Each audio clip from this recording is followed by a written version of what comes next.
2 Samuel அதிகாரம் 16. தாவீது சீபா. தாவீது மலை உச்சியை கடந்து சிறிது தொலை சென்றதும் மெபிபோசேத்தின் பணியாளன் சீபா அவரை சந்திக்க வந்தான். அவன் 200 அப்பங்கள், 100 உலர்ந்த திராட்சை அடைகள், 100 அத்திப்பழ அடைகள், ஒரு தோற்பை திராட்சை ரசம் ஆகியவற்றை கழுதைகளின் மேல் ஏற்றி கொண்டு வந்தான். இதெல்லாம் என்ன என்று சீபாவை அரசர் கேட்க, கழுதைகள் அரச வீட்டார் சவாரி செய்யவும், அப்பமும் அத்திப்பழமும் இளைஞர்கள் உண்ணவும், திராட்சை ரசம் பாலை நிலத்தில் களைப்புறுவோர் குடிக்கவும் தான் என்று சீபா பதிலளித்தான்.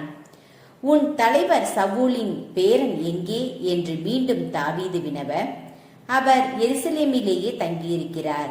ஏனெனில் அவர் இன்று இஸ்ரேல் வீட்டார் என் பாட்டனாரின் அரசை எனக்கு திருப்பி தருவார் என எண்ணுகிறார் என்று சீபா அரசரிடம் கூறினான். இதோ மெபிபோசேத்தின் உடைமையெல்லாம் உன்னுடையதே என்று அரசர் சீபாவிடம் கூற, நான் பணிவோடு வணங்குகிறேன். என் தலைவராம் அரசரே, கண்முன் நான் கருணை பெறுவேனாக என்று சீபா அரசருக்கு மறுமொழி கூறினான். தாவீது சிமையி. தாவீது பகூரிம் வந்தபோது சவுலின் குடும்பத்தையும் வீட்டையும் சார்ந்த ஒருவன் அவரை எதிர்கொண்டான். அவன் கேராவின் மகனான சிமையி. அவன் பழித்து கொண்டே எதிரே வந்தான்.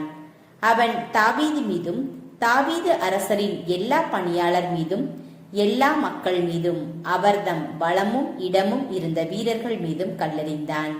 சிமையி பழித்து கூறியது, இரத்த வெறியனே, பரத்தை மகனே, போ போ, நீ சிந்திய சவுல் வீட்டாரின் இரத்தப்பழி அனைத்தையும் ஆண்டவர் உன் மீது வரச் செய்துள்ளார். சவுலுக்கு பதிலாக நீ ஆட்சி செய்தாய் அன்றோ? ஆண்டவர் உன் மகன் அப்சலோமின் கையில் அரசை தருவார். இரத்த வெறியனான நீ உன் தீமையிலேயே அழிவாய். அப்போது செருயாவின் மகன் அபிசாய் அரசரிடம் வந்து, இச்செத்த நாய் என் தலைவராம் அரசரை பழிப்பதா? இதோ நான் சென்று அவனது தலையை கொய்து எறிய எனக்கு அனுமதி தாரும் என்றான். அதற்கு அரசர், செருயாவின் மக்களே, இதை பற்றி நீங்கள் கவலை கொள்ள வேண்டாம். அவன் பழிக்கட்டும். ஒருவேளை தாவீதை பழி என்று ஆண்டவரே அவனுக்கு சொல்லியிருந்தால் இவ்வாறு நீ ஏன் செய்தாய் என்று யார் சொல்ல முடியும் என்றார்.